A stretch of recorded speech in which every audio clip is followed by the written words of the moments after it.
Hey, everybody. And we're Warren and Julie. And I've been to about 50 countries. Julie, you're at about 47? Yeah, so we slow travel. We've been doing it for 5.5 years with our two dogs. And what that means is we spend about 1 to 3 months in a country before moving on to another location, try to see what it's like to actually live somewhere, trying to find the perfect place to maybe hang our hat someday. And international living, wanted to know if we knew of a place that would be a hidden gem, and we've got one for you today. And we were very, very happy with our stay in this little part of Tuscany, and this little place is so strategically located, and you can just easily reach out to so many areas. But we were coming from a cold time in Brasov, Romania, and driving across Europe. And so, Julie, you go ahead, take it from there, and talk about our intro into Certaldo.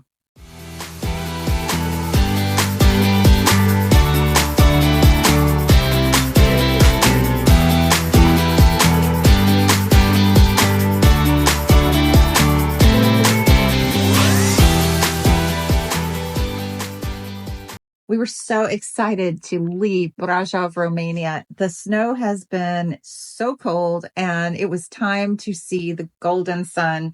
And Tuscany has been on our list for so long, and we have spent time in Tuscany, but driving from Brasov, going over to Italy, it was nice to see that weather change. I mean, we went from being dressed like, I guess we look like marshmallows, to coming to a place to where it felt like spring, but it was February. Oh my gosh, it felt like Italy just gave us this warm hug that we needed. No, I don't want to have people thinking that we always had warm days, but we had warmer days than we thought we were going to have. So we could just say that Certaldo wasted no time giving us a warm hug. Yes. And so we were going to be there for 2.5 months. And so, we had a very good first impression. Absolutely, because Certaldo's tucked in the heart of Tuscany. So it's perfectly positioned between Florence and Siena, and those cities are just incredible. We had some great day trips up there and really, really easy to get to. I think it was less than an hour away for us to get to Florence and Siena. And you don't even need to have a car to do this. You can take a train, really easy day trips to go up to the museums and to the markets, and just really, really easy to get around in Tuscany. The train was really wonderful. It was. And, I told Warren that this town has two souls because it has Certaldo Basso, and that's the modern part. And that's where the locals live, they shop, they go about day by day. But, above that is where we stay, Certaldo Alto. So we kind of felt privileged to be staying up there in Certaldo Alto. Beautiful view looking down at the town, but the town up there was just absolutely gorgeous. It was the old town from back in I think it goes back to the 1200s, and you had the red bricks and the cobblestone streets, and you can get up to the Certaldo Alto by several different walking paths, which we actually walked quite often just for the exercise up these hills. But there's a funicular that can take you from the central down square in the downtown of the newer part of the town and take the funicular up to the old city. And, I think that was a nice little touch. It was only $2 for a round trip ride, and I think $1.50 for the single trip. But if you want to stay in Certaldo Alto, you get off the train. It's a short walk from the train station over to the funicular, so you don't have to worry about lugging your bags up the hill. And I mean, you can always take a cab, but why? I mean, it's not that hard to get up to the exactly. And as he said before,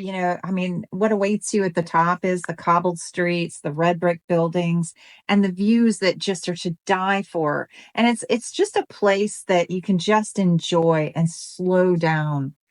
Yeah. So beyond Florence and Siena, we got out to Pisa, which I think was maybe about 45 minutes to an hour drive away, and got to go to the Leaning Tower of Pisa. And, it was a really good experience. I'm glad I did it. Some people say Pisa's not worth doing. I wasn't going to bother to do it, but I got to tell you, it was a welcome surprise. And there's a lot more to it than just the Leaning Tower of Pisa. I mean, the architecture there is stunning. Yeah, now, granted, I would stay in Certaldo before I would stay in the city of Pisa, but go spend a day in Pisa. That's definitely I worth it. completely agree with you. And then, flying in to get to Certaldo, piece of cake. You fly into Florence, you get a tram towards the main train station, and then you get the train that goes towards Siena.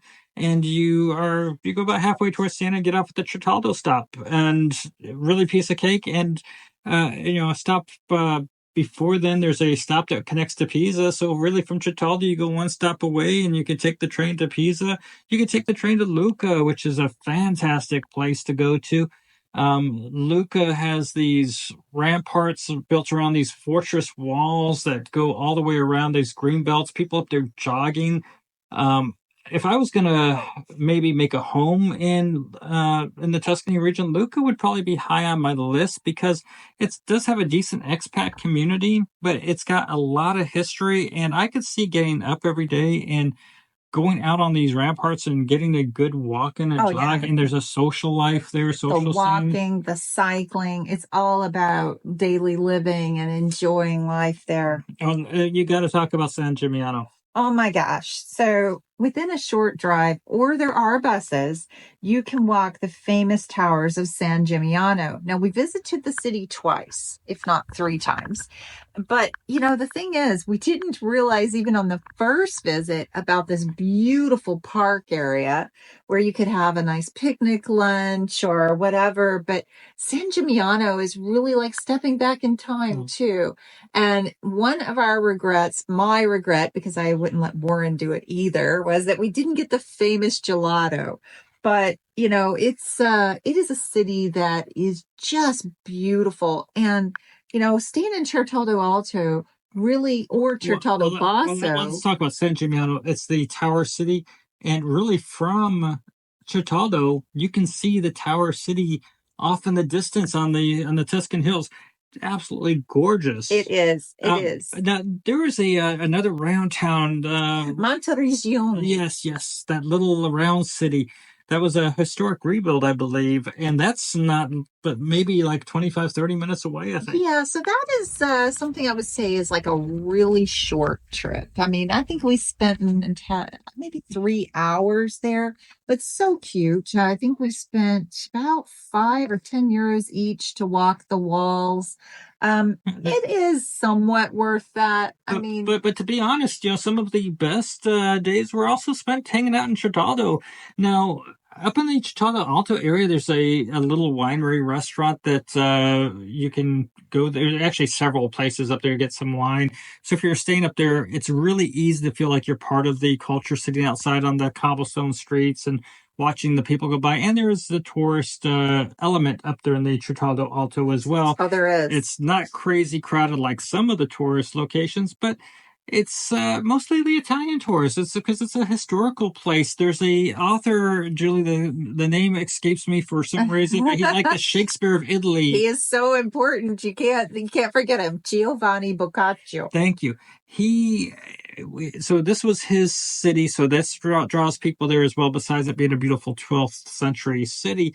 But you have this, you have museums in there, they have his birthplace in there, the house he lived in, and they'll have festivals up there throughout the year. They've got this really big one, the Mercantia, I believe. Yes, in July. Yep. Yeah. And so they've got like acrobats and that's the adult festival type of thing. I mean, it's kids are there too, but I say adult because when we were there was a carnival. Carnivale.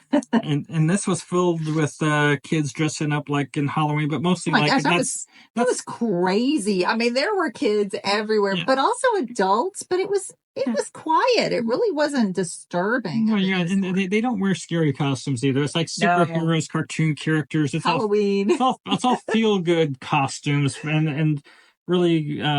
So Warren and I really love to like check out the foods in different locations, and there was a bakery that we totally fell in love with.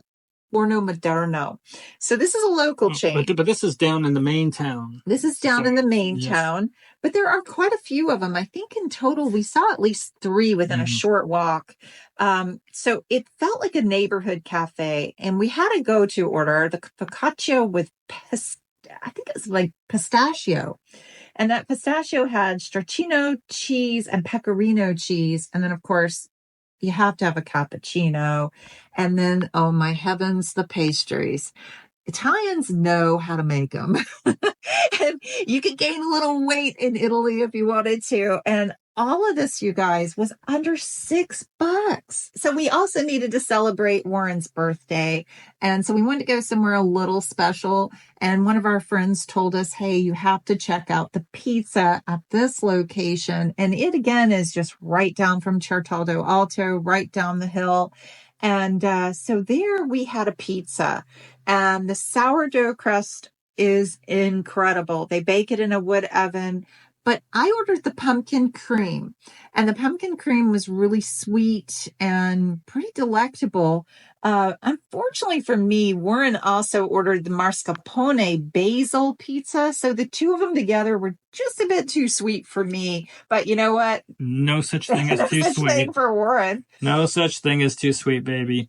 And that's why I'm married to Julie, because I can handle sweetness. So we really enjoyed a lot about Certaldo itself. Down in the lower town, it's going to be the really affordable area to be in. You can stay there fairly inexpensively, but staying up in Certaldo Alto is very nice. But if you're looking for a lower cost location down in the Certaldo Basso area, you can get a rental for 500, 700 a month. And Yeah, you can. You can actually find them in Certaldo Alto as well. It's going to be a small apartment. Mm-hmm. But yeah, I mean, it's an incredible little place to be. And for me, we got to talk about the parks. Oh yeah, the parks. So, oh my gosh, I love my parks. And of course, Aria, our dog, loves them as well. And Warren and Katie too. But, Certaldo is really connected to nature. And even though you're in the middle of Tuscany, you have parklands that just surround you, and it is just breathtaking. But they're not your average city parks. They kind of spill out in each direction, and it reminds you kind of a painting, with those special. That's exactly right. It's like trees. we were walking through paintings down some of these. It really was a not real landscape that we were walking in. Exactly. And it's really just like the scenery is just whispering, you're in Tuscany now. Oh, absolutely. And besides the dogs loving these trails, and you can go off the trail a little bit, go up some of these hills and get some beautiful views looking around. You got the manicured trails, but you've got some a little bit more rustic trails. So you've got different ways to meander that countryside, and it really, really pulls you in. But our dogs love that area. But I need to bring up, we went to a couple areas with beaches not far away. I think about an hour and a half away to get to the various beaches. But one of the beaches, it was the single fin Tuscany dog beach. And there must have been 50 plus dogs there that day of all different sizes, playing together, romping in the water. And our dogs loved it. And then there was another little beach area to the north of there that I could see because I love the beach and love the sun. Hanging out there, yes. And I would hang out there in the summer. It was wintertime, but I could tell in the summer that would have been my jam. Well, I mean, it's a massive sandy beach. It's got a palm line promenade. It stretches on and on and on. It's lined with cafes, seafood restaurants, of course, Warren's favorite gelato shops. Just a real classic Italian beach town, but not so much of the rush. No, not at all. And I think one thing we're talking about a lot of places around Certaldo, but I think that's part of really one of the charms of Certaldo is that you are in the middle of a lot and you're also away from it, but you're just a simple train ride. You are. And it is really incredible. And, speaking of cities, Siena, oh my gosh, I fell in love with Siena. Yeah, I feel like a broken record saying, yeah, I could live there. I mean, and there's so many livable places in the Tuscan region. And depending on where you go, your costs will be a little bit higher. But Siena, absolutely stunning areas around that city. Well, and we did it affordably. I mean, we could have spent the money, and that city is a lot more expensive by far than Certaldo Alto. Mm-hmm. But our friend had told us we had to try these soft almond cookies. And my heavens, I'm going to butcher the name, but I'm going to try. Ricciarelli di Siena. They are to die for. It's like drinking amaretto in a cookie. I mean, it is incredible. And so, instead of sitting down to like a romantic dinner somewhere or something, we decided just to get a few little sandwiches, and we sat in the square, and our dogs loved it. We just hung out just like the locals do. So that was really fun. So Certaldo Alto has a whole lot of charm, and it's amazing. And then of course Certaldo Basso is wonderful. But something really important, of course, is groceries. And I love Lidl. And so Lidl is in a couple different cities adjacent to. But to be clear, there is a huge grocery store in Yes, Certaldo. yes. Julie is just a Lidl maniac. There's Coop. Coop is fantastic. It is a little bit more pricey, but there's also some things missing there. But let's not just talk about the grocery stores. Talk about the prices. All right. So the grocery prices to me were pretty good. There was an amazing walnut bread for about €2.50, so equivalent of $3. I think your chicken was the big thing that Chicken was $4.30 a pound, depending on, of course, the euro to the dollar. A lot of places in Europe were seeing like $8 or more. So. Lidl and Eurospen were very close by. So with short drives, we could get to those. Of course, like he said, Co-op. So all in all, we did pretty well. I would say it's definitely less expensive than Germany, much less expensive than the U.S. So I found it.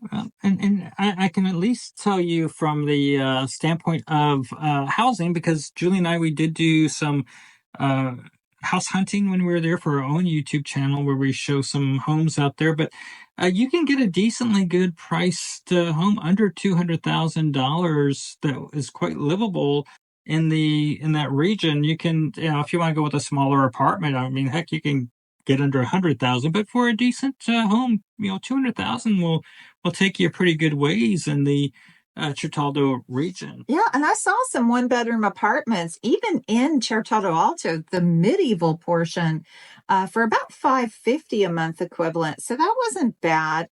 And, it's just, Certaldo is just an awesome place. We really loved it, and we understood why our friend loved it so much as well. Yeah, so we would go and hunker down for several months again in the future, given the opportunity. Certaldo Alto is a nice hidden gem. It's a place to consider if you're going to go to Italy, to be centrally located and to be just in the middle of everything. So if you're dreaming of living in Tuscany, if Siena calls your name, but you don't want the crowds because Siena is crowded, you don't want the chaos, it might just be time to look at Certaldo, and it could be the perfect place to start your next chapter. I hope we did Certaldo justice today. I think it's a place that, if you want to just go and make it your home base for a few months to explore the region, it's got the ability to give you that reach. If you're comfortable with not being surrounded by a large expat community, it's a place where you can make living long term. You're definitely going to find things cheaper there than you will in some of the larger cities. So, real estate's still very reasonable. You could get a place in, it's Tuscany, Yeah. It's so special. So, there's a lot of beauty there. And while there's going to be tourism, it's not going to be over touristed, because you do get a lot of people come up to Certaldo Alto, but they're typically Italian tourists. And there is actually a person we met up there that regularly brings through students from the U.S. on trips to Italy because of the historic relevance of Certaldo Alto, and because of the author there. That's it's a special place to hang out. So anyway, thank you, International Living, for inviting us back to do another video for you. And until next time, have a great day, everybody.